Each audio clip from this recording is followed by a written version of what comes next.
Hello and welcome to another podcast. This is me, Conansson, and I'm as usual joined by Wick. Hello, Wick. Hello, everyone. Welcome. And today we have a very special guest. If you look very close at the screen, you can already see their name, and it's Nihilist. And Nihilist is most people who are like active in main court know them as a professor and as an essay writer, friendly neighborhood essay writer, or friendly neighborhood nihilist. And yeah, amazing, I would say, content creator, but maybe not. Yes. For like just educational content, for helping people out. And Nihilist, you made top 32 in the last season. This will be like a kind of winner interview. Welcome here. Yep. Feel free to Hello. introduce yourself. Hello. Yep. Hello. Pleasure to be here. Yeah. Anything Yeah, you want it's a pleasure to have you on the. Yeah. Go ahead. Anything you want to add to yourself? I'm Nihilist, as Connor said, and I'm kind of just I'm here.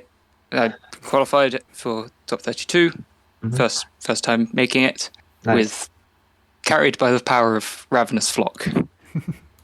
Yeah, we've seen it. Like you bring Noxus 3 times, and I think this was like your approach last season as well, like triple Ravenous Flock, right?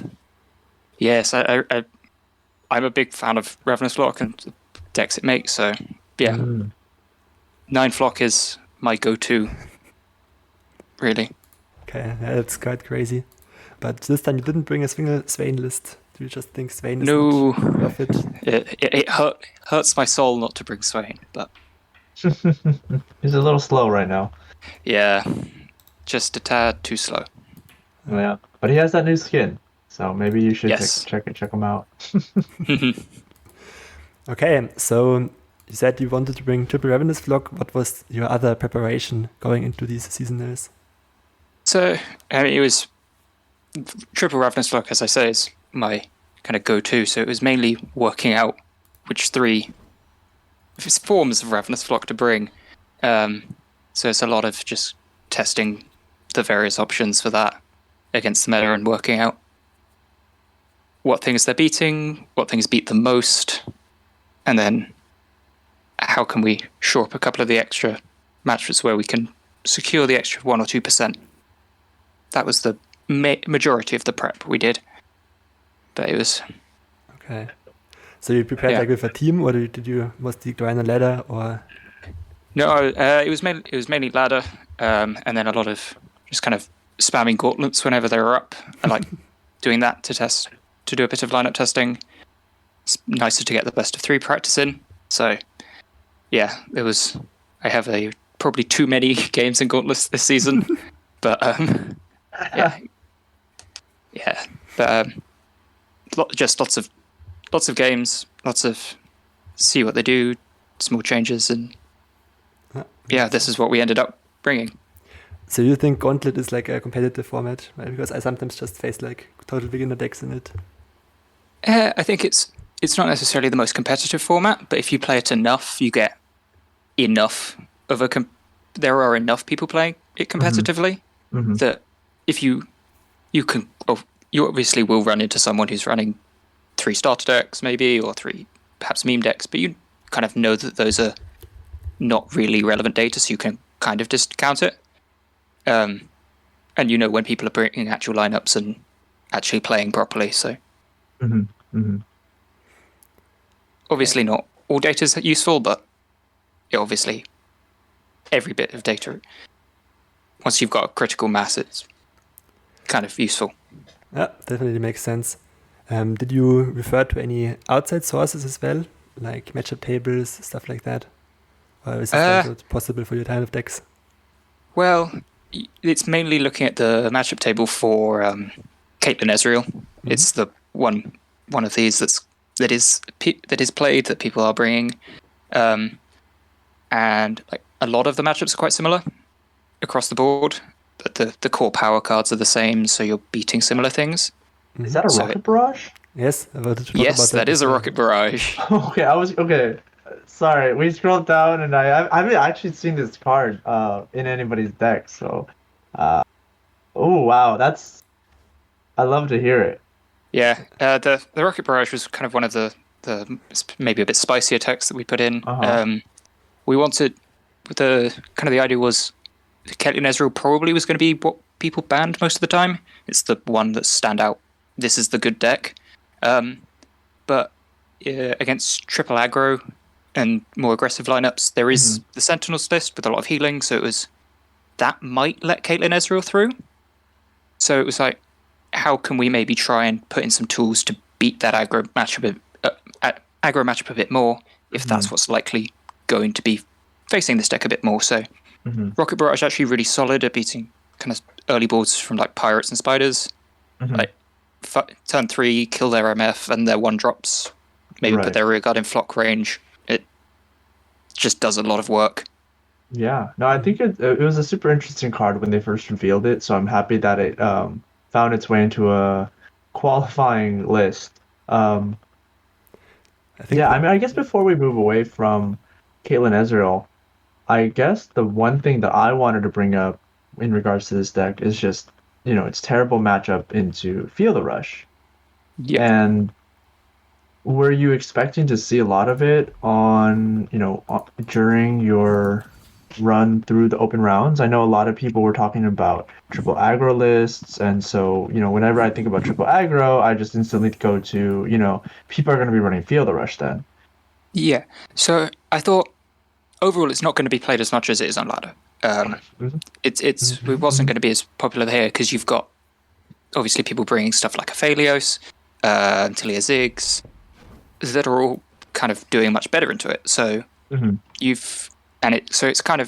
it's equity in best of 3 is kind of going down a bit. So was a little less worried about seeing it a lot, but also it's a bad matchup across the board, not just for Caitlyn Ezreal. So that's the auto ban. If I see it, that's immediately getting crossed off the list. Okay, definitely makes sense. Another interesting tech I wanted to ask about is of course you don't run the double target spell, the 4 mana Static Shock. Instead you run Rocket Barrage, and you also, I think this is not usual, Culling Strike. I don't really see that often in these lists. Yeah, so Culling Strike's another card that I think is just really powerful at the moment. There's obviously, so Caitlyn Ezreal Mirror, being able to really, really efficiently clear up the champs is huge. Also clears up Misfortunes really well, clears up stuff like Azirs. There's just a lot of matchups where there's 3 health units. And at the moment, now that we've got out of things like Get Excited and Sump Fumes in this list, because we've lost the Draven package, these 3 health units are a little harder to remove. So Culling Strike was just a really efficient way of getting rid of them, and I think it's just really helpful. And it did a lot of work. Very interesting. And today I watched some Ultraman, and he was playing some Noxian Guillotines. Did you test out this card at all, or do you just think it's redundant? I tested it a little bit, but it was ultimately Sundisk was a deck that I knew would kind of be in the mix, and it was, while I would want to ban it ideally, I thought it might be run alongside Talia Ziggs and the similar things. So in that context, Talia Ziggs was the scarier deck to me. So reasonably high chance that I'd end up facing Sundisk. So I thought, we'll try. I think keeping the Scorch was more valuable. Also things like Viego going up on the numbers of Ancient Hourglass. Just having a way of, we go to kill something, they Hourglass, well, we can then Scorch the Stasis statue. And that actually came up quite a few times. So it was it was kind of really useful to have that. That's very smart. Yeah, I also just learned of this today. Would have never figured that out. I would rage quit when your opponent Hourglasses the video and then just didn't play my Scorched Earth, and it was sad. Yeah. But yeah, very good. Very cool play, definitely. I think this is more standard, more popular. Your other 2 lists are way spicier, and they're just so, it makes me so happy that they are actually viable, because I'm a big fan of Kindred, And big fan of this surprise card over here as well. Let's just move on to Oh wow, Noxian Kindred. to the Yes. second list. Ooh, And this is spicy. we see another Yes, Ravenous Flock, some Sentinels. Yeah, more flock. Spiders. More flock. More So Culling yeah. Strike. Yeah, so you'll notice as we kind of go through the lineup, there's a lot of cards that are similar across all the decks. So Of course. there's obviously the flocks, there's the Cullings, there's the Arachnoid Sentries, Scorched Earths as well. Mhm. All of these cards that are just kind of the constants of your flock decks. There's also just Captain Farron is in all of them as just a finisher Yeah. because he's just incredibly efficient at that. He's a crazy card. Yeah. I didn't know he was from Zon, which is crazy, but apparently. But, Yes. okay. I mean, lore-wise. I'm glad he ended up in Noxus though. Yeah. And his name's like Ben or something. Yes. But yeah. Oh, Ben Farron. There we go. Yeah. Wow. Okay. I really like this list. I think it's really spicy. I love the combination of Farron and Leandros for the top end. I think that how do you survive those two? You know what I mean? Like that. Yeah. So scary. That's kind of the aim. I think how at least I play these lists is often you've got decent package for early game that's going to get some chip damage in, and then you're getting to the late turns 8, 9, 10, and then I've just got bombs. Yeah. Bombs. Yeah. So less so maybe with the Caitlyn Ezreal list. There's only the two Farrons and the Tri-Beams, and Ezreal's obviously can swing games, but they still need a little bit more support, whereas these two can just come down and they are ending games. Yeah. With no support. Absolutely. Okay, another thing people might think, if they see a Ladros, would be like putting in atrocities. Did you consider that?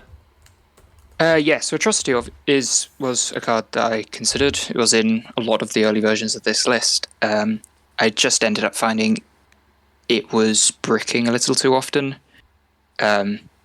It's just another card it was just another top-end card next to the Farron and the Ladros, but it also needed... So it was a top-end card that also needed synergy, so it was if I was ever cutting one, it was always going to be the Atrocity, so... Yeah, definitely makes sense. I also find the one whispered words interesting. I've seen this in Ezreal Caitlyn list as well, just one of card draw effect. Yeah. Might as well. Yeah, you're running out of cards like with stuff like Buru Sentinel and sometimes Kindred if she flips. They are getting to the 5 attack. You can get the discounts on it. Huh. I have managed to get the discount quite a few times, and it Really? yeah. Just if people can block down Burus and Kindreds, and you do eventually just outgrind. You hit a reputation. There was a period where I was running Sigil of Malice as well. I think that's a really good card. I think Sigil is hot. I think it was at 65% win rate before the buff, and I think it's crazy now. Yeah. I play this in nearly all the aggro decks I have. Yeah, it was tight between it and Death's Hand. I think I ultimately cut it for Death's Hand in the end, just because Sigil ultimately the 1 damage to face was being more consistently relevant than the option to just burn 2 face and the discount as well. Definitely makes sense. But they were marginal. Sigil is definitely a good card. Yeah. This is Definitely very underrated. This is such a big brain move with the Boo Sentinel and Reputation. I would have had to play like 50 games to figure this out, but it's actually that's so smart. And I mean, you do have Farron and Leandros, of course. Yeah, and obviously those two will get you there. But the Kindred and the Buru Sentinel, I think those are super spicy reputation proccers. Obviously not the most consistent because there's not that many of them, and Kindred obviously has to flip to do it, but it's sometimes relevant, and when it is, it's very nice. This reminds me of an old Swain Elise list that I used to run into in some tournaments where it was like a slightly aggressive early game, and then it kind of transitioned into the Swain control list. And I think that this current iteration with the Kindred and like the new Sentinel cards, Yeah. I think it's really scary. So Yeah. just the Sentinels, like they do in normal Sentinel control, they can snowball very, very fast. Mhm. And I think the one advantage that this has over that Sentinel control list, at least for the fast starts, is that the Elise flip is very feasible. Oh, really? Because you've now got things like Elise into House Spider curves, you've got, as well as the Valfeast, you've also got Arachnoid Sentry. Compared to the Sentinel control list, which is just Elise and just Elise and Valfeast, not really enough to flip her. Right. There's no House Spider in this list? That's so surprising to me. I think House Spider's a Noxus. That would be why. You know what? We can only play 2 regions. You're right. My bad. I always forget the House Spider isn't Shadow Isles because the Spiderling Shadow Isles. So Yeah. it just I never have an Elise deck without House Spider. So it's like House Spider, Elise, House Spider. Yeah. Well, yeah, no, I think that's super crazy that you're flipping Elise in that deck. I think if you ever flip Elise, you're probably just blasting them. Yeah. Which is oh wow, that's so funny. That's such an interesting consideration from because Elise and Sentinels is just like a body. Yeah. And a half. But and in a lot of games, that's all she is here. But she does have that potential to flip, and suddenly you're chunking in for 15. If you've got her and a Sentinel, and obviously the spiders that you had on the board. Mm-hmm. Like my main way of flipping Elise in this deck was like with the signature spell, if I have like 2 Elises, and it's like suddenly possible. But yeah, definitely. While we are on this list, what would you say are the advantages and the disadvantages from this list to your list? So as I said, the speed that you can get out with the Noxus version because of the Elise flip, that can push so much damage if you can pull it off. And then there's also just the obvious advantages of Flock and Scorched Earth. Just being, I think, especially for things like Pantheon. Pantheon was one of the main things I was targeting with this lineup. You have to. Yeah. And Flock and Scorch just mean you have so much ability to kill White Flames and Pantheons that you maybe don't have in this list. Because you have Vengeances, but I can also run Vengeance. Mm-hmm. And then I've got these other tools as well. Makes a lot of sense. I actually didn't bring Sentinels despite being my favorite deck because it's just so weak into Pantheon and into Feel the Rush, and I just couldn't bring myself. I should have considered another list like Noxus, but I'm not as big brain to just completely invent a new deck. Okay, anything you want to add to the Sentinel list, or should we move on to the last deck? No, I think I've covered everything. We can move on to this. How often did you actually get to use Kindred? Because I feel like if people play Pantheon and single combats and Merciless Hunter, how often did you actually get your Kindred out and flip her? So I didn't. I never actually managed to flip Kindred in the tournament, but they did put in a fair amount of work. Against Pantheon, while I didn't. Obviously, they didn't flip, kind of because they were most of the Pantheon. Because Pantheon gets quite narrow a lot of the time, it's a little harder to kind of keep things cycling. But they did some work killing. I think it was a glimpse on a Spiderling that they didn't play around and killed their very large White Flame. I think it was something like that. Mm-hmm. And then I think that won me one of the games. So definitely put in work, but never managed to flip. Okay, that's crazy. Yeah, but a very good player. I like Kindred against Pantheon as well, but it's sometimes hard to get going. But cool that it worked out. And now the last deck, where everybody celebrated for you for it, you actually brought Katarina to the seasonals. But see, at the end of the day, it's just another flock list. Yeah, exactly. It's not even a Katarina list. It's just a flock list because Katarina, she just gives you Blade Edge, which procs Ravenous Flock. Yeah, exactly. Yeah, that is exactly why I'm running Katarina. I know. I saw it and I was like, oh wow. Yeah, That's this so is the spice. This is. Let's go. So yeah. So this obviously is kind of styled on a. This started out as styled on a Swain Gnar type list. Interesting. This is kind of where the idea started, which is kind of. This is kind of the thing. Lots of these are starting out as Swain lists. Right. That's where most of the decks running Flock start. And then it's. If I replace Leviathan with Farron, that speeds stuff up. And then I replace Swain with another champ who's a bit faster. Right. So in this case, we went with Ziggs. But in the SI list, we went Callista. This list is so good. And then there's also things like the Bilgewater versions where you go to GP instead and whatever. You kind of just up the tempo. You're able to race things a bit better. You obviously don't get as blown out as hard by removal because things just become a lot more generic and you're not looking for your champ and your 8-drop to stick on the board. Oh, yeah, true. And you're kind of just ticking off these small weaknesses that Swain has while keeping a lot of what keeps him good. You're still running a lot of the power cards that you still normally have with Swain decks while also having just other generically good cards. So, yeah. Makes a lot of sense. So, yeah. Absolutely. Yeah, I'm looking at this, and go ahead, Conansson. I mean, do you just want to walk us a little bit more through the individual cards? Like some of these are, of course, staples like Contrologist and House Spider, but some are really spicy, like Bilgewater Skull. The Rascal. Yeah. Rascal.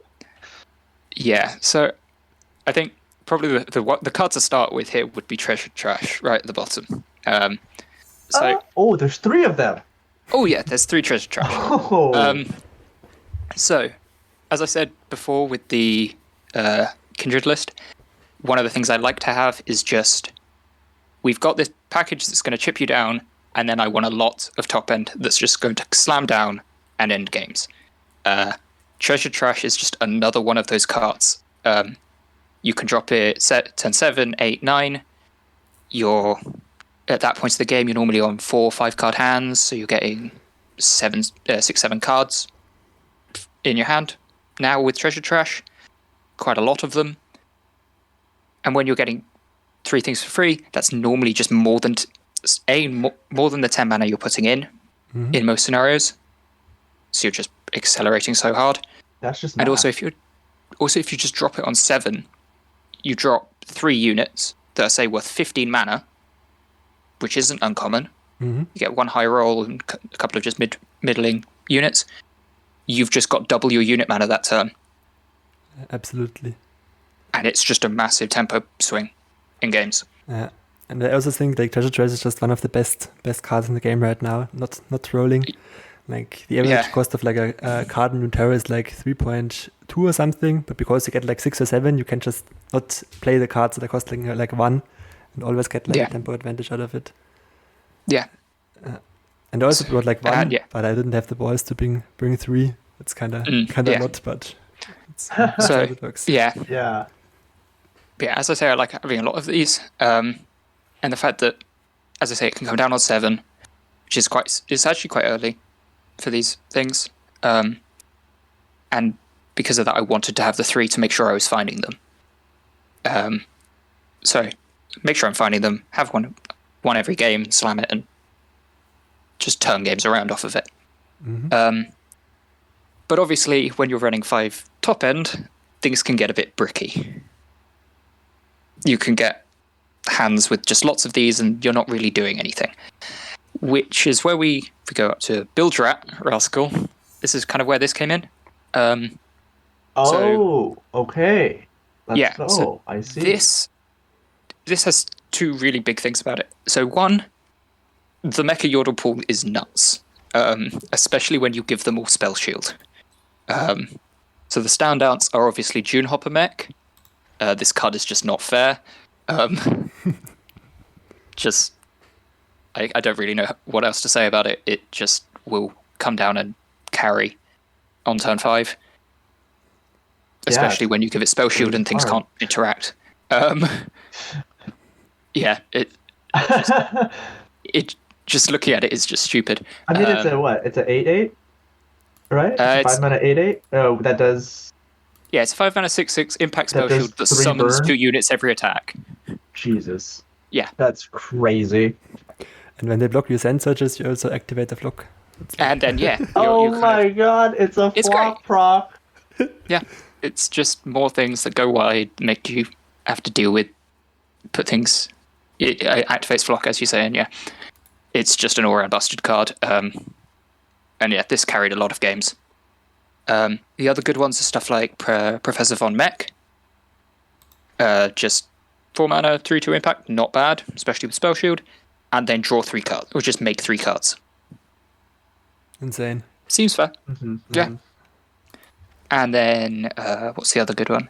Bouncer and Bolt's also very good. Just 2 mana, 3/2 challenger, gets rid of threats. Hard to stop being able to connect as well, because, well, the 2 health normally might be a bit of a weakness, because it's got spell shield, double ping to deal with a 2-drop. Normally means you're trading positive or just removing something. So yeah, there's just a lot of very good. There's a lot of very good cards in this pool, basically. So, obviously, Builderat can hit these, and those are just very good power spikes. But the other thing is, because a lot of the deck is quite bricky, it is an unbricker. You are turning these cards that are your extra top end that are kind of useless into these really solid cards. And there's other things like the culling strikes, obviously very good in some matchups, but others where they're just not really doing anything. So get rid of them, get a nuts card out of it. Absolutely. It just put in a lot of work, and yeah, I love this card really. Yeah, I think it's really underrated and yeah. Yeah, I think that this card, as a mechanic overall, is one of the most skill testing and fun mechanics in the game. You know what I mean? I think a lot of people just are too attached to their cards. But if you draw a third or second treasure chest, just toss it. It's fine. Yeah. Even if it's the first one, sometimes you may not need it. Just toss it. Yeah, you toss it. Yeah. I think you go ahead. I think a lot of decks like the old Draven Ezreal decks as well, that were maybe your non-actual discard aggro decks that were running a discard package. I think they got people too attached to the idea of discard needing fodder or dedicated fodder makers. Right. Especially with Scion package now. Yeah, especially when we went into the Scion package as well. It became, we're running all of these discard things. Well, we've got to have this amount of slots in our deck that's dedicated to things we can discard. Yeah. And I think obviously that makes sense. Obviously, you don't want to be just tossing away random cards all the time, because that's going to ultimately leave you short on your hand and not in necessarily the best spot. But when you've got maybe more things that can brick, and also things like Conchologist. That's just the other one. Conchologist not always hits a good card, unfortunately. And that can just be toss that away. Katarina, she makes blades. Yep. Don't always need a blade. Nope. Can toss blade. Sick. So sick. Yeah, turn your free blade into something that can end a game, or something that can refill your hand, or something that can remove a threat, and it's all of it. Just the card just makes so much sense to me. It wasn't initially in the list, but after the nerf to Loping Telescope, it was kind of, I don't really like Telescope at 3 mana, so I started going almost shopping around for alternatives. And yeah, as soon as I tested this, I just fell in love with it. Have you tried Bandicity Maya? I did try Mare. I think the thing I found with Mare was it was kind of just a worse version of Telescope. True. Or at least for this deck. Yes, obviously the effect on Mare is very strong, but if we look at the number of multi-region followers, I only have the champions in this deck now. And so I wasn't getting much value out of that. And then outside of that, it's just a 3 mana, make a new card. And just as much as everyone hates it, the random high roll potential of the epic pool and also the celestial pool were just more valuable, in my opinion, versus just the 3 dual region cards. But then still overall, Rascal ended up performing better than both. Which is shocking. If you with how many people kind of complained about both of those cards in the past. I find it so funny that this card actually sees like so high level play. Like back in our Expedition podcast, we just said we gave it like a 4 or something or a 5 out of 10 because we're all like, this card is not good. Even the other one would be better. The other Mecha generator for 4 mana. It was of course for Expeditions. Yeah. But of course I for example have run the Scrap Heap in my lineup in Yordles and Arms, so I know how good the Mecha Yordles are. Yeah. But just seeing this guy with Space Shield makes just so much sense for more mid-range deck. Like in Yordles and Arms, you don't really use the Space Shield that much. But yeah, this list, and I think that was the other thing for Bildrak versus the Arena Promoter, the 4 mana one. Yes, you're getting the cost reduction, so which isn't irrelevant, but it's kind of you're putting 1 mana extra in on this card versus Bildrak. So overall, for whatever your Mecha Yordle you're getting, you're paying the same amount of mana. Oh. You're still you're paying the exact same amount of mana overall. Yeah. And Spell Shield is just so much more worth You're also it. getting Spell Shield. Yeah, like and also the bombers. And the other thing is, Bildrak just curves into a lot of them better. So you can go Bildrak on 3 and then Volmec on 4. That works. It just fits curves better as well. Whereas, like just any of or Shadow Tech Walker as well on 4, or either of those just on 4, because curves nicer, and obviously the Jhin Hopper mech isn't coming down any faster either. The only ones that are coming down faster are the 2 6-drops, but those are probably the 2 worst ones in the pool, and I've never picked either of them. Makes sense. Yeah.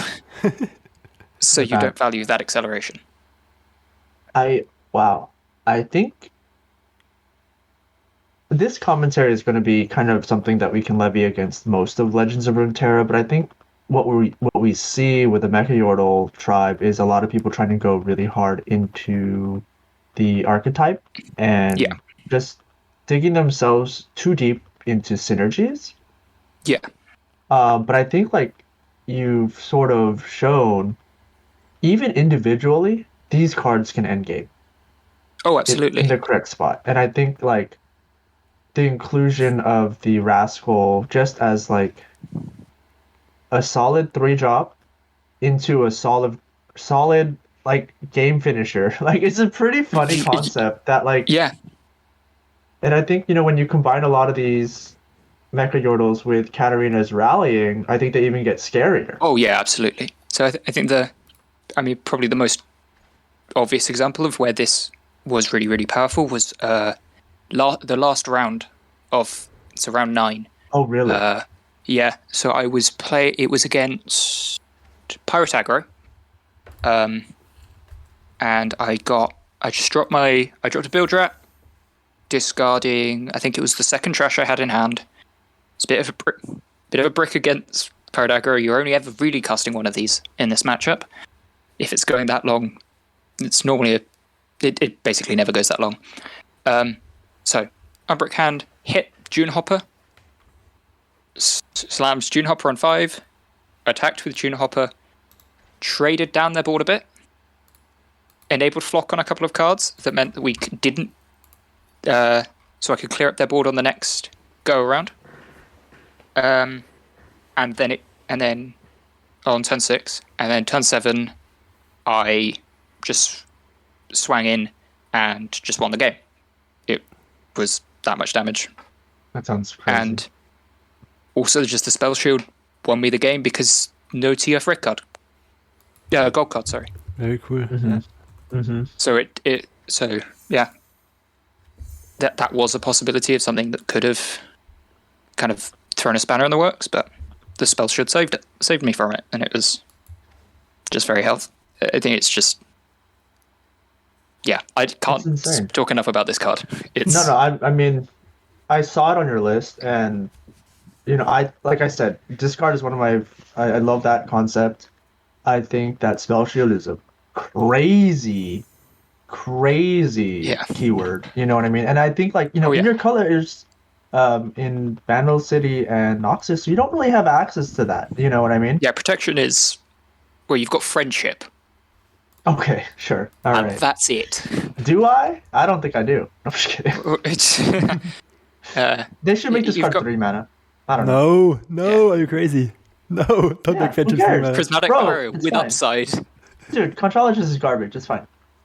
What? No. Oh no. No, keep it 4. I don't want to have friendship on Vhagar. Oh. Yeah, no. Never mind. Also, half of the Vandal units have Space Shield. Like all the fair cards, for example. Yeah. It's kind of common in these guys have Space Shield. Yeah, but you have to generate them. Yeah, but and they're not cards generate them. And they're not massively impactful units. They're not much as I guess Climber can be in stuff like Fizz Riven. I don't see this card ever. I've seen it. This is an expedition card. No, I've seen this card starting to pop up in Fizz Riven decks, actually. Is Fizz Riven a dex then? Yes. Yeah. Okay. What's the big? I think it's the big thing it beats at the moment is Aphelios, just by being faster than it. Oh, okay. If it beats Aphelios, then I could see it being valid. I think that was the main reason I saw people talking about it. Okay. Ooh, I think Aphelios was just it's a turn faster. It was the highest representation in the top cut, so. Yeah, that doesn't surprise me. It doesn't surprise me either. So I think that it's a very smart consideration. That if that's, I think I don't even know how targetable Aphelios is as a concept though, but we don't have to get into that at the moment. No, I'm not getting into it either. I'm just banning it. Okay.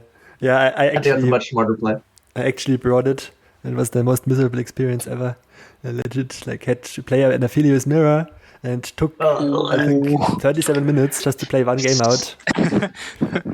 We both had Aphelios and we just looped over and over, and it was overtime minus 16 minutes for both of us or something. It was so crazy. Oh dear. That makes me... I don't miss Targon.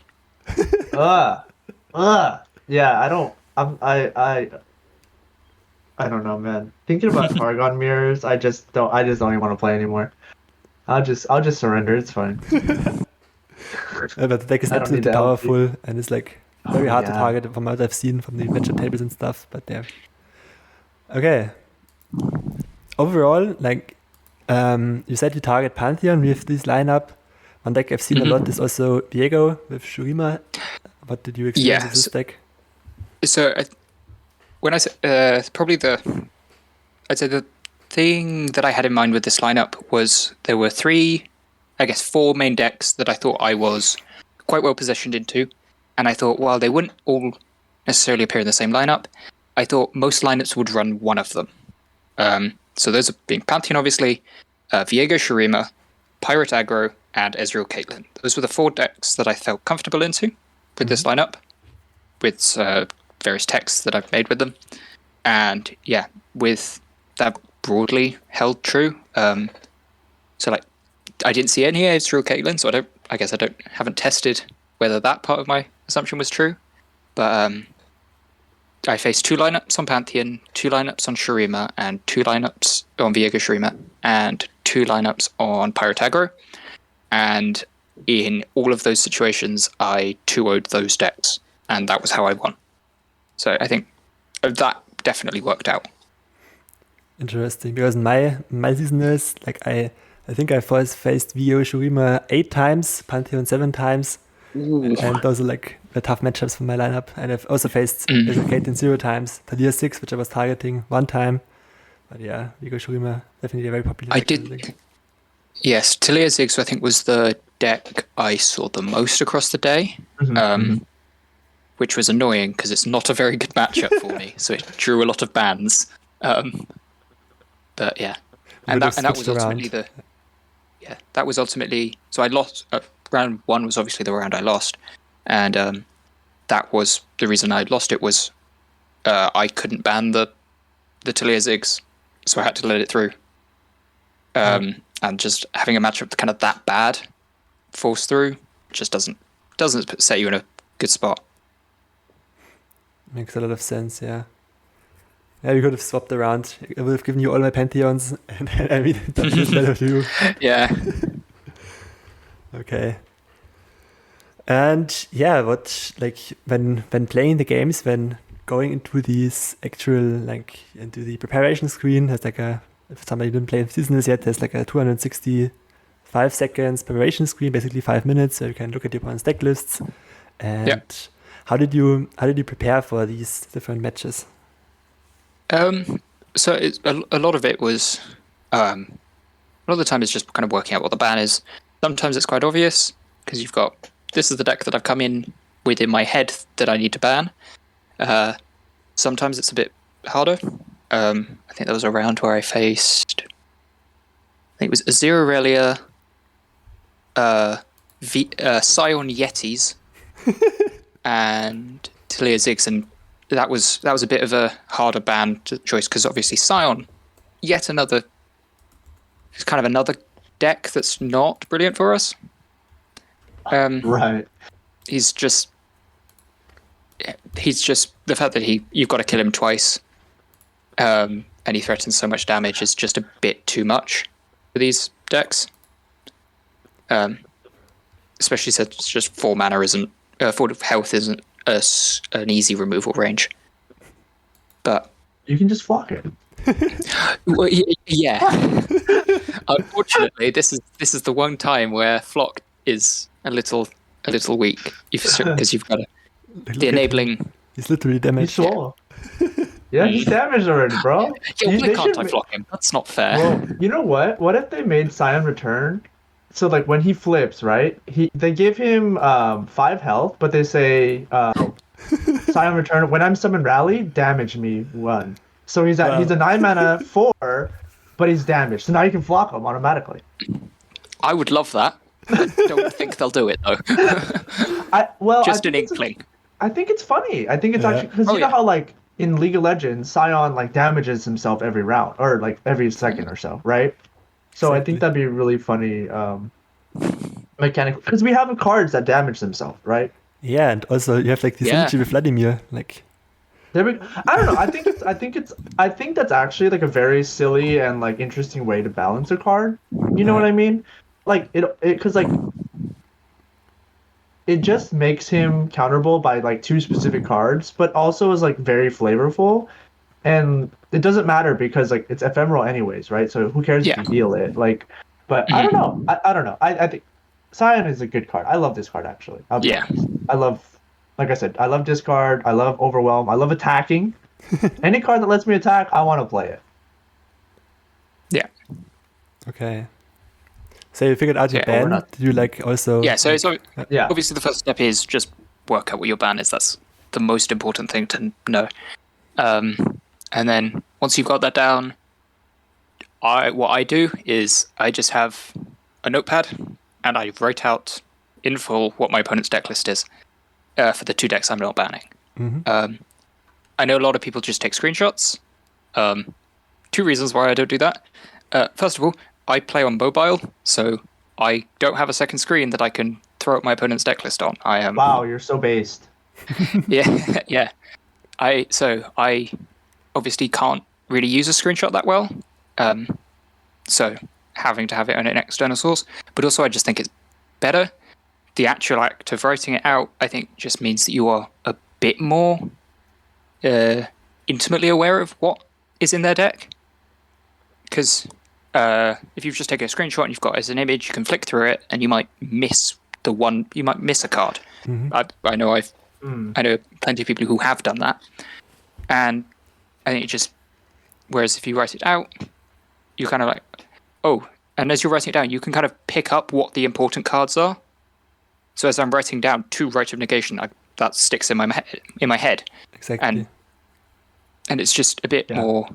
It makes playing a bit more intuitive. I'm not constantly checking everything every move, because it's more in my head. So that's why I really like actually fully transcribing their deck lists. I think that really helps. I also do this for every I don't even have a notepad. I just use pen and paper. And it's for me the big reason was once I played in a Airlaw tournament and I wrote down the spells or just looked at the spells and was like, aha, there's no avalanche, I'm fine. But then I actually missed that they had a Blighted Ravine because it was against the Thrall deck, and I just saw a bunch of landmarks. It was okay, fine, landmarks, and then I missed this card, and then right now I always write this down as a spell. It's basically a landmark by a spell for me. It's removable. Yeah. And it's just so good that you can actually sort it yourself, how you think about it, and definitely recommend it for everybody. And I think the other thing is when you're writing it down, you can just put notes next to each of the cards that are significant. Put a big star, or just saying, be aware of this, or kind of almost what plays that they're going to be relevant on. So, obviously, Rite of Negation against the trash deck. Bit of a blowout if they Rite of Negation or Treasure Trash. That takes an entire turn, and they've just said no to it, and they still get their turn. So it's a big blowout, and it's just something to kind of put an asterisk next to. Don't play into Rite of Negation with your trash. Just don't do that.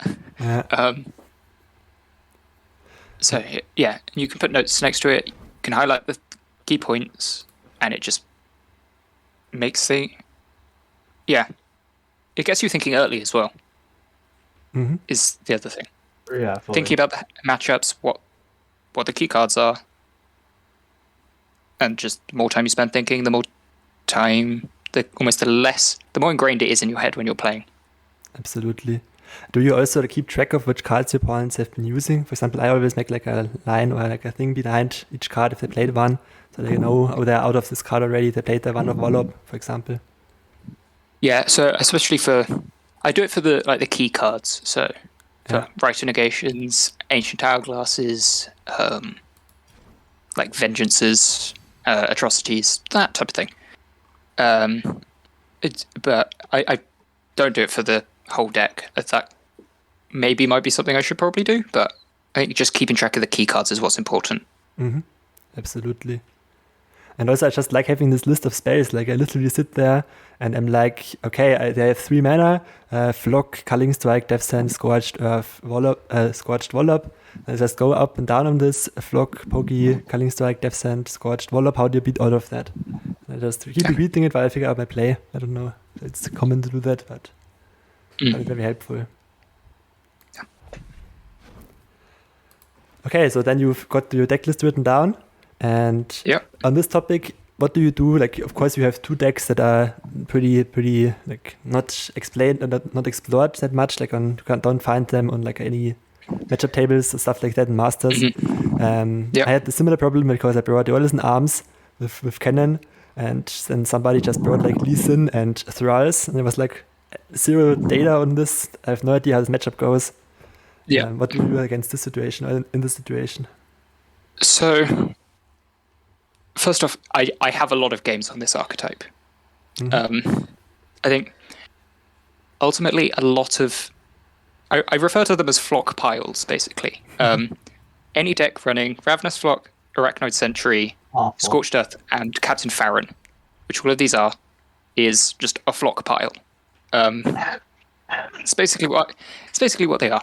They have, oh my god, on the whole, very similar matchup tables. Because Ravenous Flock, Scorched Earth, Arachnoid Sentry all hit the same things, obviously. And what you're looking for in each of these secondary regions is cards that do very similar things. So you've got Vile Feast here, In the Bandle one, you've got Pokestick. You're looking for pings all the time. And then, but they're all hit. So on the whole, a lot of the matchup tables are similar. I think the one time they are different is when you are with stuff with Swain. Swain does look a bit different, but because lots of them are, Swain's a bit different just because of Swain Leviathan as a finisher does fall to things that different to Captain Farron as a finisher do, but also beats some different things. So Farron less susceptible to hard removal like Vengeance, but Swain is better at beating really heavy boards because he just can stun stuff down and go a bit later, obviously. But because all of these decks, as I say, are very similar, and I've played a lot of, maybe not these three specifically, but I've put a lot of hours into Ezreal Flock decks. Initially Ezreal Draven, and then Caitlyn Draven, and then Ezreal Caitlyn, as well as Twisted Flake Gangplank is the other one. It's the other Flock deck that I've used a lot, and that's often been the third deck in the lineup that I've brought. And because I just have so many hours and games on these, it's just a lot of the matchup knowledge is just ingrained for me. Mm-hmm. So that's perhaps my advantage when it comes to this. These are all comfort picks that I'm pretty intimately knowledgeable on. So, yeah, and I really like this approach that you say all of your decks do the same thing.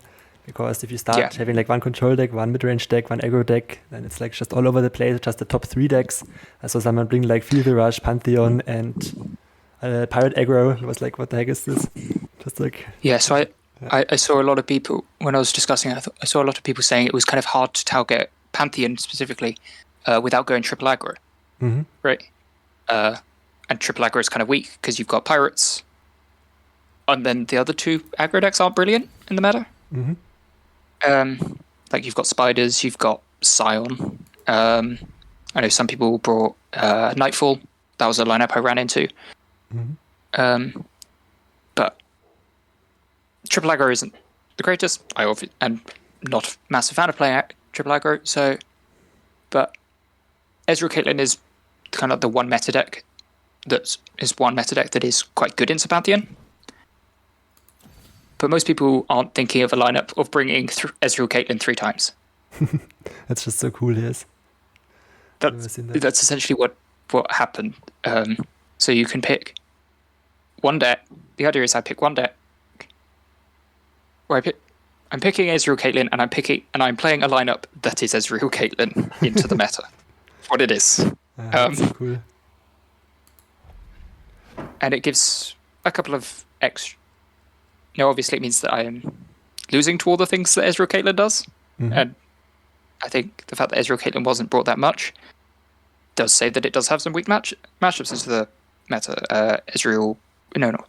Aphelios Fizz is very obviously one of those. Field Rush is obviously another one of those. Tilia, Ziggs, and Sundisk, obviously more. So there are obviously decks that we're not beating, but there's enough that we were having an edge. Mm-hmm. Makes a lot of sense. If you bring one of those, you are going to have a really tough time getting through this lineup. Yeah, absolutely. You said you play on your phone. I found that very interesting. Is there any specific reason for that? The reason being for that is just that I don't own a PC. Okay. I play on my phone because that's all I have. Okay. But, I think most of APAC is full of mobile competitors, and I think a lot of LATAM and Brazil as well. I think that one of the best things about Legends of Runeterra is that it was developed for mobile, because if you're creating anything in 2022 or the modern day, you need to be developing for mobile first, because 90% of the online population of people primarily use their phone for connecting to the internet. So I find it, okay, as a random aside, I find it super disrespectful and annoying when people complain about Legends of Runeterra being a mobile game. I think that it's so harmful for anything to not be on mobile nowadays. But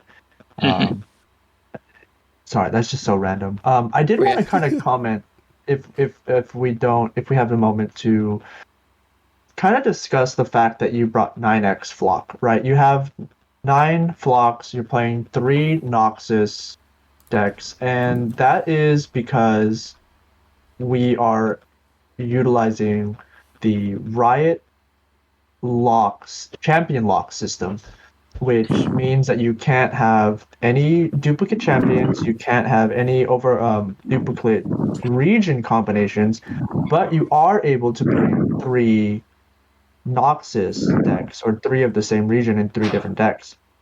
Yeah. In the past, before Riot really stepped into the community, a lot of tournaments and a lot of players were using what we used to reference as region lock, which only allowed you to use a region once.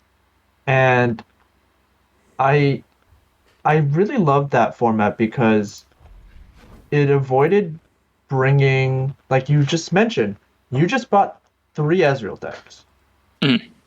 And me personally, I find this style of lineup crafting to be very linear and boring because it takes away from a lot of the, I guess I would call it spice of lineups. Coming from Hearthstone, which has a very similar conquest format, over there they're class locked, which is, I guess you could almost call that region locked. But I think, I don't know, I feel like, throughout the history of Riot Legends of Runeterra esports, we've only seen a lot of people complaining about 9x lineups, whether that's 9x Tree, 9x Whale, 9 of Decimate, or 9 of Flock. I think we're just seeing people bringing 3 of the same decks, and I think that's just because it's the least targetable way and the most consistent way to craft a lineup. Last week we spoke extensively with Monte Cristo regarding what it takes to build lineups, and I don't think we talked about just bringing the same deck 3 times, because at the end of the day, you can only ban one of my decks. So if you don't want to play against this one deck, well, guess what? You have to play it 3 times. And we also saw 4LW last week, I believe it was in one of the Mastering Runeterra tournaments, brought a 9x Lantern, 9x Rainbow Fish lineup. And I was like, you're toxic, but duh. So how do you feel about the difference between Riot Lock and the sort of lineups that it enables compared to Region Lock and the sort of more variety that it forces? I know that was a long form question. Yeah. So I think obviously I'm going to be biased here. No, please. I want your bias because that's why we're obviously on the pod. I think so. My personal opinion is I think that I wouldn't like it if we went back to a region lock format, because I think to me, ultimately for me that's a very bad change for me. Because, as Conan said right at the beginning of this, 9 Flock was my lineup at the last seasonal, was the lineup at the seasonal before, was my lineup at the seasonal before that. I've basically been running this for a year, in every event I've turned up to, because that's... Yeah, I mean, I'm a 9x Decimate player, so I can't say anything. So I think it... So obviously I'm against it, and I agree, and I do agree it does mean that you can bring 3 of the same deck, which can have its issues. I think probably my one big issue with the idea of going back to a region lock system is when you've the idea of I don't think the idea of triple control or triple aggro lineups are inherently bad for the game. Mm-hmm. Or for its competitive scene. I think they are both lineups that should always be able to exist. And I think if you go back to a region lock system, both of those are two of the biggest sufferers of that. Of course. Because you lose the option of going at least even double SI, as most control decks are, and you lose even double Noxus, because a lot of them are relying on Noxus for the burn packages. Mm-hmm. Yeah. And I don't... Well, yes, there are times when cards like Triple Rally, Triple Rally lineups, and obviously Triple Tree lineup, that was something. Yeah, that was something. I don't think those are necessarily the healthiest. I think because some just play speeds are so inherently tied to certain regions to be good, and because we want to be able to play multiple of each speed in a deck, in a lineup, I think going to region lock is overall an issue. Mm-hmm. But I don't know. I think the main times when it's properly an issue is when you have cards like Tree and you have things like Rally that can be quite polarizing. So, like, just Bandle Tree as a card is... Oh my God. I forgot about the Rally lineups. Yeah. I mean, Bandle Tree as a card, it just shuts out so many quite a lot of decks, like Darkness, Elise, likes of those. So it was just winning so hard into those matchups that it was kind of, it was a little toxic. I think, and kind of Rally with the same, you've got these triple Rally lineups with like Rally Elusive, Scouts, and Sivarakshan or something, or something like that. I guess you've got Fae Rally as well now at this point. It's just another option. And those are all very, very favoured into control decks. Mm-hmm. And again, they're kind of getting shut out. And I think the extent to which the concept of a triple lineup like this is an issue is based on how polarizing the deck is. Yeah. It's that you're running as a triple. It's like triple aggro is fine. Yeah.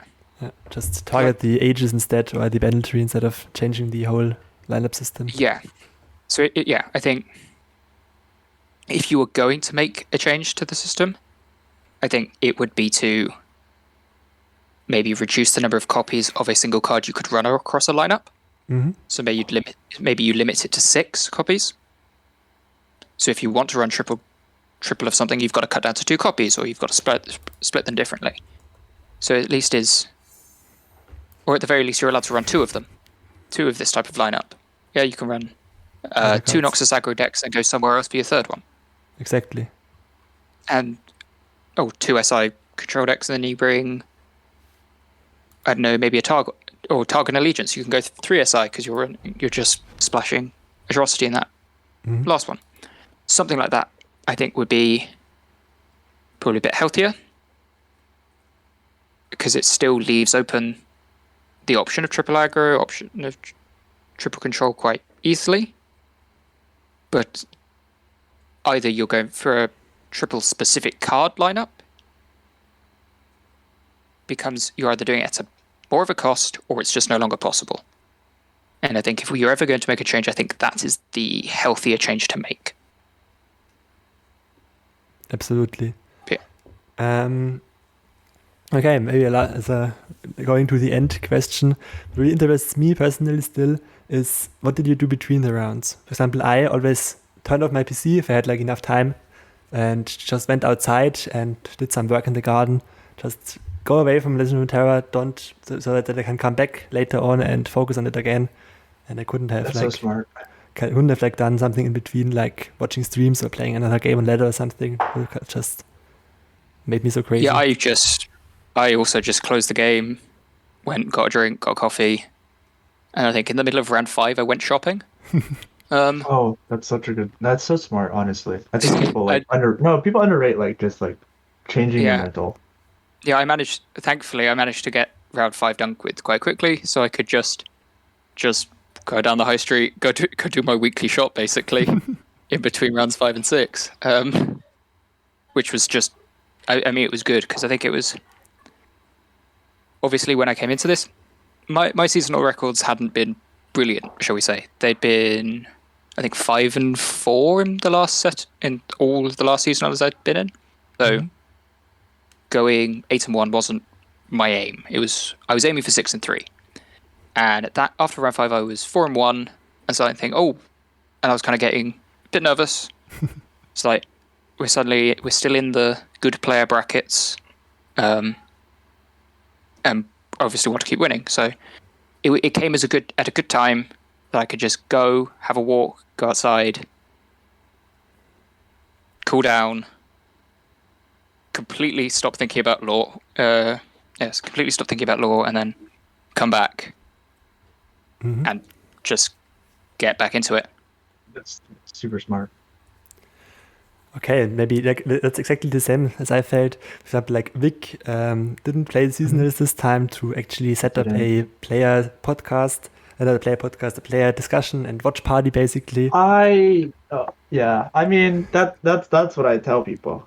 That's why they qualified, right? That's why Mo didn't play in the seasonal, right? Because he was casting it, right? Copium. Yes, I was just like trying to. He's yeah, definitely not. He's casting because he didn't play in it. Yikes. Yeah, but I was always planning to do the watch party, Copium. And I was like quickly hopping in between one round, and it was like, oh my god, that's so much information to discuss random stuff, and it was like, no, I can't. I just can't. Yeah, I have to play. Yeah, it was. Yeah, I think going into watch parties in between games is kind of not a brilliant move because you've kind of got to get in the headspace of that game to follow it. Yeah. And then you're suddenly thinking about, I'm now thinking of all of these cards that are in a deck that isn't my deck, and I'm thinking of that the person I'm watching might be drawing, or I'm thinking of all of these spots that aren't at all relevant for what I'm doing. And it's like, much as you want to get away, I think that's almost worse, I think, than staying, just keeping on playing game. If you just went out, played a couple of normal games, couple of ranked games or whatever in between rounds, that's fine. You're at least staying in the right headspace for your lineup.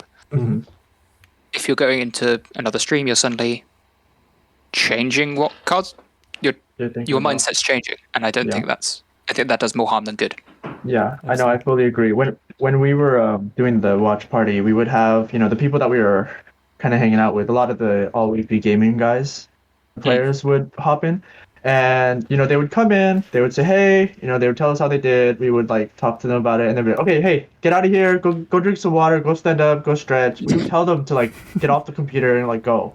Yeah. Because like it's important, and like at the end of the day, the watch party, like we weren't even talking about the game like 90% of the time. We were just hanging out, chatting with like the stream, like we were talking with each other, just like, and that's kind of like the space that I wanted to generate for the players in between rounds, because like you said, it's just not conducive to being competitive if you're trying to analyze and think about random shit while you should be focused. You know what I mean? It's like very important to stay on track. So I mean I totally vibe with the practices that you guys were talking about, like getting outside, going to garden, literally touching grass. Oh my god. Touch grass in between rounds, gamers. Okay? Absolutely. It's a great idea. Another thing I really admired on your seasonal performance this time was that you started with a loss in the first round. And personally, I always get very demotivated in my first loss, and like in the last two seasonals, it was my losses were back-to-back, basically. I made a misplay in one game, was so frustrated that I went with a bad attitude into the next game, and then just didn't play that well because I still was frustrated thinking about the last game, another misplay, and then it was like X2, and I kind of was frustrated after that. How did you manage to like mentally come back from this first loss and just push through? So I think there's a couple of things that helped. So first of all, I just not having massive expectations of how well you're going to do going in. If you're going in expecting to qualify and then you lose the first round, that's obviously a massive hit, right? Yeah. You've got your one loss immediately. You now cannot mess up. Mm-hmm. And if you're thinking of, I have to qualify, that's gonna affect you. There's kind of nothing that's gonna affect you. Whereas if you kind of come in saying, I just want to do as well as I can, I want to have a decent record. Mm-hmm. Doesn't have to be outstanding, doesn't have to qualify, just has to be decent. That I can say I'm happy with, basically. It just means then that one loss isn't as huge, isn't suddenly my one loss. It's like, okay, try not to mess up again. Maybe if I go 7-2, I'm still happy with it. Mm-hmm. Now, admittedly, that isn't going to be the best mentality for everyone. There's certainly people here who are trying to be very competitive, trying to make sure they meet top cuts and all of that. But I think for the average player playing in a seasonal, I think that's a better mentality to have. Just because unfortunately, not all of us are going to make it. Of course. In fact, very few of us are going to make it. So, and it's always to keep in mind, like if you are winning, another person is losing. And if another person is winning, you might be losing. So it's like a one versus one game. Can't be two winners. Yep. Yeah, exactly. So I think that mentality that I had certainly helped. In fact, my mental almost got worse as we got closer to the end. Because suddenly I'm 6-1, 7-1, and it's like, oh god, I could make it, and suddenly that's something that's on my mind, and that made things more stressful almost, right? Mm-hmm. I don't think. I think probably my worst played set was round 8, and that was when it properly became. I got my 6 wins. My 6-3 was done. That was my aim. I got it. It's like, oh god, now I've got my aim. I've just got to go for 8-1 now, and it just kind of felt more pressure on, and I think I ended up playing worse as a result of that. So understandable. Yeah. And I think the other thing that just meant that I was able to take the loss kind of well, kind of losing to a brick almost makes it feel better. So really? Like the second game, my opening I drew in the trash deck. I had by turn round 2 trash, 2 Farron.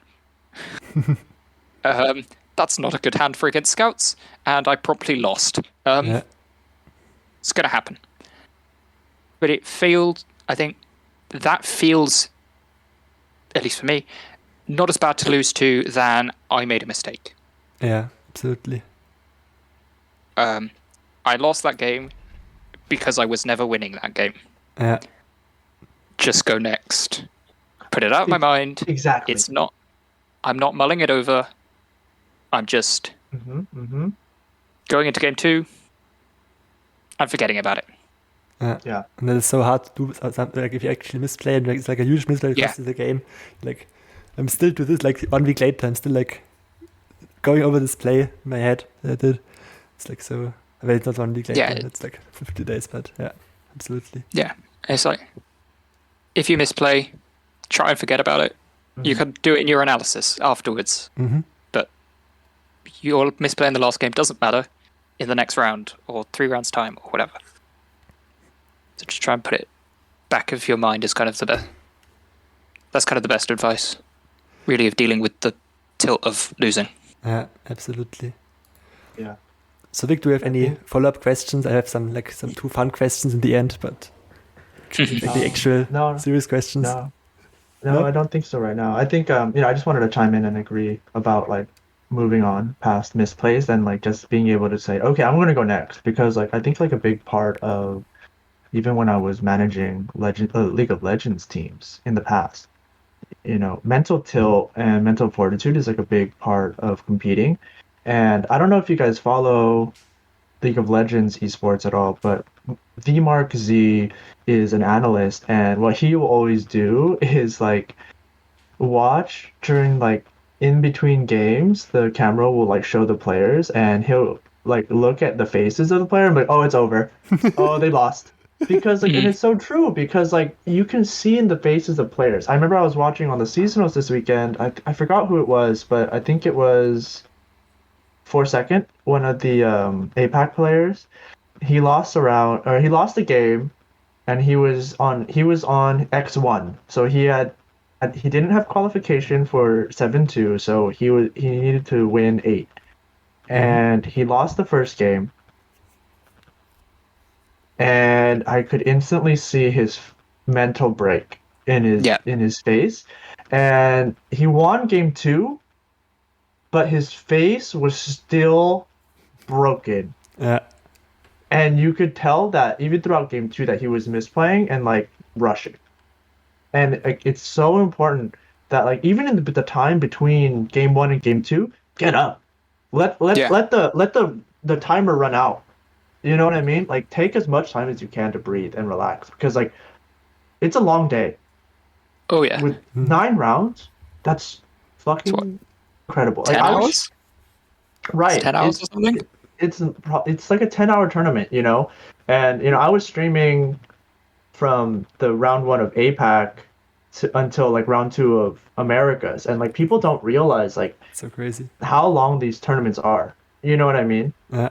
And when it comes to competing at the highest level, you really, really need to be in control of your mental. Totally. So, and I think, you know, you like you said, you lost that first game, and you were able to maintain your mental through the next 8, and that's why you're at the top 32. And I think that's huge. Mm-hmm. But yeah, Conansson, ask your meme questions. They're not too meme, but like you as the professional boat salesman, are you going to think? Are you going to try making Jhin work with Swain, for example? Do you think he can work? I mean, I'll obviously try it. I think this is my general view on Jhin in general, not just specifically with Swain. I think the loss of a second region's worth of spells is a big loss, and I think when a lot of people are making Jhin concepts, they are going for, okay, I'm going to put Jhin, and I'm going to put another region, and then the cards that I'm getting from Jin's region are mainly from the region I'm splashing, or like the really good ones. So if you think about just Jhin with Noxus, what is the number 1 card that I'm getting from Jin's region is Sentry. I already have Sentry. So he's not... A lot of the power of splashing Jhin is just within Jhin. So yeah, obviously Sunhawk is a card. You get some other funny things, like I can splash Ledros and I can splash Riptide Rex, so they're quite funny. But like, are they... Yeah, it's like they're not necessarily worth kind of just losing out on another region. So, and then it's particularly with Swain. With what Swain needs when he's building decks is something that can enable his flocks really effectively. And if you look at the regions that do work with him well, and regions that don't work, well, yeah, so like that would be a card that I'm definitely considering when I'm building that deck. I think you're that almost starved on pings in Noxus. Because ultimately, there is a reason why there are plenty of regions that don't work with Swain, and that's because they don't have enough damage. Like Noxus on its own, while Flock is good, it's kind of it. Yeah. You've got that. You've got Death's Hand. Doesn't even hear. Yeah, absolutely. And then outside of that, just Swain Targon in general doesn't massively work because you're not getting. Because, like, yes, you've got stuns, you've got Crescent Strike, you've got Sunhawk, you've got... you really want it Sleepy Bubble Trouble. I have tested that card. It's not quite as bad as everyone thinks. It's a 1-card Sentry Flock without the body, okay? Yeah, amazing. Like, it's not that bad. Yeah. Well, I mean, it is, but anyway. But the point is there's just not enough extra damage and enablers. You need the extra damage and enablers from Swain's second region. Mm-hmm. It's why he works with things like Bandle City, because you've got Flock, you've got Pokestick, you've got Group Shot, you've got Poison Dart, you've got all of those. It's why he works with Freljord, because you've got Avalanche Ravine, Ice Shard, all of those. With PNC, obviously, like here, Mystic Shot, Thermal Beam, Peacemaker, all of the traps, they all work. They all level him. They all are like setting up flocks effectively. They're all doing everything he wants. Right. But if you look at but all of those cards that I'm listing aren't from Noxus. Mm-hmm. Absolutely. Right. And they're all spells that aren't in Noxus that you don't get with Jhin. And I actually really like this about the design of the game in general, because like you don't just have one region that can do anything, battle, but before that you didn't really have one region that does everything on its own, but you had to like have synergies. Even with like the House Spider example, you can't just play Mono Shadow Isles Spiders, you have to play Shadow Isles Noxus Spiders. I think that's a really smart design, really hard to pull off consistently, not just give every region like a Mystic Shot, for example.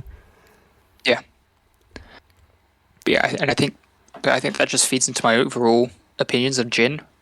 I think, and I'd be very happy to be proved wrong on this, but I think overall he ends up weak because of that loss of a second spell region. I agree. I think that's just the overall problem. And I kind of hope with the other Runeterra champ that we get this expansion, that whatever their condition is, it's in some way includes some spells. I hope so, yes. Because spells are such a backbone for the deck. Like, yeah. Exactly. I mean... Oh, wow, I didn't even consider that. That's actually... Wow, Jhin doesn't really have any interaction, huh? And reactivity. Yeah, that sucks. Yeah. You have to put him in Targon or what? Katarina. Targon is no interaction. Yeah. No. You can protect your stuff at least. Yeah, but you don't interact with your opponent, like Mystic Shot and stuff. Yeah, I know, but that's what I'm saying. Like, if you don't have interaction, you just don't interact. You just do your own thing. That's what I'm saying. You just start doing your own thing. Okay. Yeah, and I think you're almost reliant on Jhin being able to pop off. Mm-hmm. Yeah. Ugh, I don't like that. He's certainly strong as an individual card. Don't get me wrong. Treat. Yeah. Right. Okay. Okay. Right. So maybe my last meme. This one's actually really funny. But you said before you turned Katarina prismatic just because you won with her this time, and you also got the skin, I think, right? Yeah. So if you actually win the seasonals and get like the $10,000, which other cosmetic item will you buy, or which other cosmetic thing will you turn prismatic or stuff? I don't know, actually. I think it will probably end up being getting the other two champions in that deck, the skins for them. Just fully kit out that deck. Yeah, no, I think they have good skins. Yeah, no, especially Arcade Ziggs. I really like that. I think that's a really good skin. No, maybe. I checked out both of those. Well, the best part about these skins is that like you get like the skin Pokestick. Ooh, like that's super cool. Like skin of the Pokestick. And then you get this, and from the Zig you get the skill. You get the skin skill. Ooh, but no bouncy bomb. You do. Right, being cheap again. Well, no, because it's not they only put the champion spell in like the higher tiered skin in the epics. So like if you look at the Zed skin, I can't do that. I think it's well, you can just like jump into the store. I can't do that. Yeah, Zed and Yasuo's both have it. I don't think does Yasuo have it? I don't think Yasuo is like not the right tier for it. Yasuo does have it, yes. But you can't actually what tier is Yasuo? Because it doesn't have a level up animation. Yes, it does have a level up animation. I think. Oh, it is epic. Now it has the actual frame here. Cool. Oh, yeah. So you see, like, it's the epic spells. There's the epic skins. So, but yeah. Okay. Well, that is my one disappointment with the Katarina skin. It's not epic. Don't get reskinned Blades Edges. Oh, wait. That's stupid. Wait, it's a Leona skin? What the fuck? Yeah. Oh, wait, I Leona, feel like sorry. most people would not be yeah, there's no reskin. Yeah, Oh, 'cause it's common. Yeah. So does the Lux have rare a reskin. skin? Lux has like the cool. If I remember it, yeah, it's The common rare skins skins? are just the basic upgrades. Yeah, Rare is. So I Uh, guess we've got to just check what the Ziggs and Gnar ones are. yeah, what are the Gnar skins? Because yeah, Gnar gives you the animated. It's common. both Okay, interesting. we need. All right, I'm Newer, I gonna guess. go on Twitter and I'm gonna rage about Katarina not happy. Katarina. Exactly, Katarina needs to give a custom art. and even Weiger does custom Um, art for like darkness. Although I guess that one was free, so maybe it's an even lower rarity. It's a bit. Yeah. It was free. The Vega Final one. bu- Oh no, I mean I feel like Riot doesn't Yeah. usually skimp on free stuff. Like all their free cosmetics are like the best ones. I'll be honest. Yeah. Yeah, absolutely. Even But Kruger's okay, like, hey, now we need to go through and find all the inconsistencies that Riot has with generated spells. Like, okay, Arcade Jinx, it has a special rocket. Yeah. where is it? I think it just might be So- all of the old ones, like before. Ah, it's the old ones. Okay, well if it's just the old ones, then they're probably. I know that they've been going back and Yeah. readdressing them, so I'm sure that it's on the priority list for their art and cosmetic team. I know Yeah, that they've- oh wow, huge. Draven's another common one that they gave. That they gave the. The Stu. axes. Ah, yes. Yeah. Oh, That's Huh. very cool. interesting. Absolutely. Yeah, so So both the Draven ones have them. they're working on it. They're working on it. Absolutely. We'll get there eventually. Okay. I really think that, that's one thing that Riot's always done as a company when it comes to free to play games is just making cosmetics that you're gonna spend $1,000 on apparently. Mhm. Mhm. Like I've spent thousands of dollars on Riot games buying JPEGs, so I don't think I'll stop. Yeah. Oh yeah, I bought the Swain skin in about 3 minutes after it went live. Oh, the Infernal one? Yeah. I think that's the one I'm I'm not a- missing. Yeah, I'm not a huge fan of Infernal skin line, but it's fine. I'm mad I missed out on the Tristana skin, dude. I missed out on that. I sick. can't believe it. I want to cry. Don't. Yeah. It's so I think sad. I missed out on it by like 3 hours as well. I didn't even know it was in the It's game, stupid. dude. No, Like, neither did I. I only found out about it and then realized that I I bought know. coins 3 hours too late. Yeah, I literally spend like $100 a month on this game or something, and then like one of the only ones that I didn't spend on like money in the game, I missed like one of the best It's cosmetics the one ever. that you get it stuff for free for doing it, right? Yeah, like it's so like oh my god, it's I'm tilted. I have to say this Swain does look pretty nice. Maybe I'm getting it after the pod. Yeah. The level. He definitely suits the fire and brimstone aesthetic. I Yeah, feel that. absolutely. But yeah, let's wrap this podcast up. It's already going very long. Thank you so much for joining us. For you. everybody, check out our Rivan Discord, where we all Poetry hang Discord. out. And Poetry Discord, yes. We all hang out and discuss constructed stuff as well as poetry and all of the stuff. And we are all in here. And you can talk to us and ask us about our Katarina skills. And Yep. yeah, also check out, like, I guess, where can we refer to you? Nihilist, maybe on main court. Can also find Nihilist and essays. But yeah, thank you for joining and wish you good luck for your next weekend. And Yes. we're sure you power through Right. and we have a new seasonal champion in our Yeah. podcast. Good. You better win. You better win. so that like we'll have like a 100% seasonal champion win rate for guests on the pod for the top 32. Okay. No pressure then. No Not pressure. at all. No pressure. Yeah. But that's All going right. to end it. Thank you for watching and Thank see you in you. the next one. Goodbye.